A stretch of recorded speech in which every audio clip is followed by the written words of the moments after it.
अस्सलाम वालेकुम एवरीवन। मैं फिर से आ गई आपके सामने मोस्ट डिमांडिंग नावल वो आशिक़ है मेरी के सीज़न 4 यानी ऑब्सेस्ड इन लव के एपिसोड 8 के साथ। तो जल्दी से सब्सक्राइब करें हमारे चैनल को और लाइक करें हर वीडियो को। अतिया तो यहाँ मेरे साथ क्यों सो रही है, क्या हुआ? सुबह अतिया की वालदा यूँ उसे अपने साथ चिमटे हुए सोए देख वजह पूछने लगी। अम्मी वो फिर से आया था। अपनी माँ की आवाज़ को सुने फ़ौरन से अपनी आंखों को खोले वो रात वाला वाक़या बताने लगी। क्या? कौन आया और कब? हैरानगी से उन्होंने तफसीर बताने का कहा। अम्मी वही बुरा इंसान, और उसने कहा कि सिर्फ 3 दिन फिर वो मुझे अपने साथ ले जाएगा। क्या? ऐसे कैसे ले जाएगा? अतिया तो फिक्र मत कर, जब वो आया था तब मुझे बताती, उसका दिमाग मैंने ठिकाने लगाना था। अपनी बेटी को तसल्ली दिए वो उसे ना जाने के बारे में वो पूछने लगी।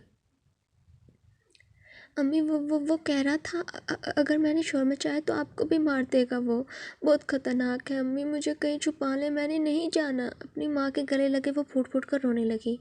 लेकिन इस वक्त अतिया से भी कहीं ज़्यादा रुखसार बेगम को फ़िक्र हो रही थी कि वो क्या करें। कौन है ये शख्स जो उनकी बेटी के पीछे पड़ चुका है? बेटा तुम्हारे पापा से बात करें, लेकिन उल्टा वो तुम्ही पर गुस्सा होने लगेंगे। क्या करूँ? पुलिस को बताया तब भी कुछ नहीं होगा। बेटा तुम फिक्र नहीं करो, मैं सोचती हूँ मेरे जीते जी तुम्हें कुछ भी नहीं होने दे सकती मैं। अपनी बेटी को तसल्ली दिए वो खुद उठकर कमरे से बाहर निकली, लेकिन अपने शौहर को चारपाई पर यूं बेसुध आंखों को खोले देख मजीद साहब क्या हुआ उनके करीब आए। जब उन्होंने मजीद साहब को हाथ लगाया तो वजूद को इस कदर ठंडा पाई ऊंची आवाज़ में चीखती, अतिया तेरे पापा को क्या हो गया है? वो नहीं जानती थी कि उनकी जान लेने के पीछे कौन है। लोगों के हजूम को घर से अंदर से बाहर जाते देख हनान अपने ग्लासेस को उतारे कुर्ते के फ्रंट पॉकेट में रखता घर के अंदर दाखिल हुआ। रुखसार बेगम रोने में मसरूफ़ थी और अतिया खामोश, लेकिन उसकी आंखों के नीचे हल्के ये बात वाज़ेह दिखा रहे थे कि वो भी रोती रही है। अस्सलाम वालेकुम आंटी। हनान अतिया की जानिब एक नज़र डाले सर झुकाए रुखसार बेगम को सलाम किया। हनान की आवाज़ को सुने उसने ऊपर की जानिब नज़र किए उसे देखा तो फ़ौरन से खड़ी होती कमरे में चली गई। बेटा आप यहाँ पर? चौंकती वो अपना रोना भूले हनान को पास पड़ी कुर्सी पर बैठने का इशारा करती बोली। आंटी वो सुना मैंने, बहुत अफसोस हुआ, लेकिन यूँ अचानक से कैसे वो अंकल फौत हो गए? हनान आज अफसोस करने की खातिर आया था।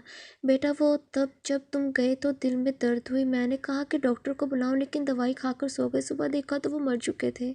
शायद काफ़ी दर्द हुई थी, अभी तकिए को नीचे से निकाला हुआ था, लेकिन वो बुला किसी को भी ना पाए। जब सब लोगों ने सोचा और समझा कि ये कुदरती मौत मरे हैं, वही बात हनान को भी बता दी।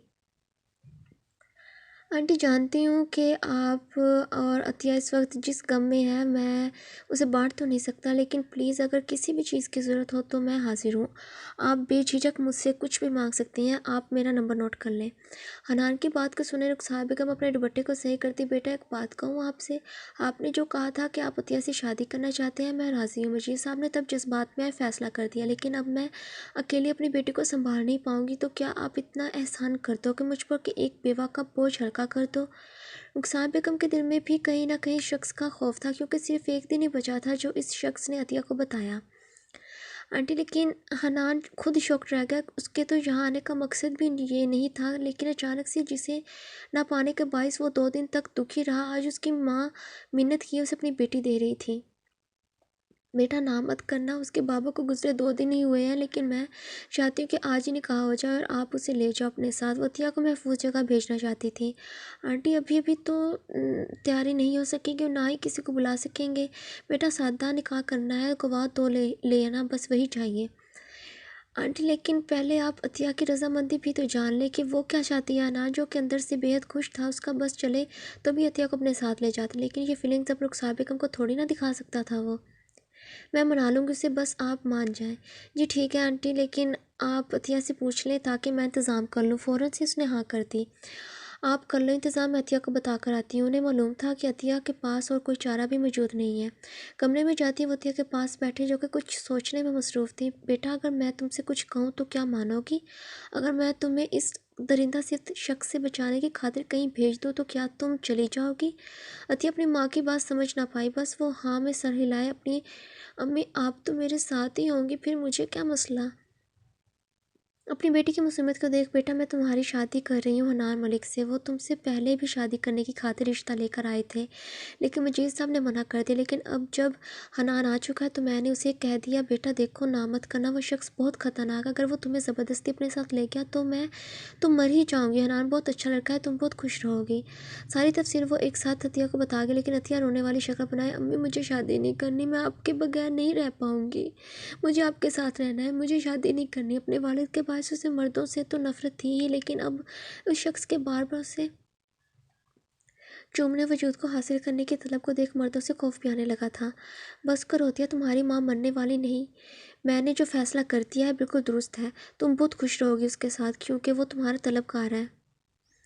सामान बांध लो, कुछ देर में निकाह है और तुम करोगी, तुम्हें मेरी कसम। अब की मर्तबा उन्होंने तलख लहजे में कहा। अतिया मना कर रही थी, लेकिन रुखसाना बेगम उसका भला सोच वहाँ से चली गई। हन्नान यार, ये मौलवी यहाँ पर बुलाने का मकसद क्या करने वाले हो तुम? हमाद मौलवी को अपने साथ लाए हनान से सवाल पूछने लगा। शादी है मेरी, तुमसे कहा था ना, जिससे मुझे मोहब्बत हो गई सीधा शादी करूँगा उससे, और अब आंटी ने कहा है कि अभी के अभी निकाह हो जाए, इस वजह से धूमधाम से शादी नहीं हो पा रही। वाट हनान, तू किससे कर रहा है शादी? ये गलियों में रहने वाली लड़की को अपने घर की इज्जत बनाएगा? तू पागल हो गया क्या? मैं मॉम डैड को बताता हूँ। फ़ोन निकाले हमाद अपने वालिदैन को कॉल करने लगा, लेकिन हनान उसके मोबाइल को पकड़े। तुझे क्या? वैसे भी इन सब बातों से मुझे कोई फ़र्क नहीं पड़ता, वो मुझे पसंद है एंड यही काफ़ी है। अगर तुझे प्रॉब्लम है तो तू जा सकता है यहाँ से। हनान देख सोच ले, फिर भी ना जाने कैसी लड़की हो वो, भला लालची हो माँ बेटी। बस कर, हर किसी को अपनी वो महविश की तरह ना समझ लिया कर। अतिया परफेक्ट है मेरे लिए, और तू प्लीज़ ये मशवरे देना बंद कर। अभी से ही अतिया के मुतालिक वो किसी भी किस्म के बुरा अल्फाज बर्दाश्त नहीं कर सका। महविश का खून कर दिया किसी ने, लाश में लिया उसकी। कह रहे थे कि शायद किसी आशिक ने मारा हो, मुझसे भी पूछा था। पुलिस आई थी मेरे पास, बहुत बुरी मौत दी है उसे, सिर्फ सर मिला, बाकी बॉडी पता नहीं कहाँ पर है। क्या? हन्नान को एक से बढ़कर एक धचके मिल रहे थे, लेकिन वो हमाद के कांधे पर हाथ रखे। सॉरी यार, मुझे नहीं पता था, तुम जाकर घर आराम करो, मैं आप देख लूँगा सब। भाई अब मुझे भी अपनी खुशी में शामिल नहीं करना। It's okay. वैसे थी कौन सी मोहब्बत थी वो मेरी, अगर मुझे धोखा दिया तो अपने साथ भी तो बुरा हो गया। हमाद लापरवाही बेहिस किस्म का इंसान था, तभी ये यूँ इग्नोर करता नान के पास बैठ गया। सो गाइज़, होप सो आपको आज की एपिसोड पसंद आई होगी। अपने अच्छे रिस्पॉन्स से हमें ज़ाहिर करें।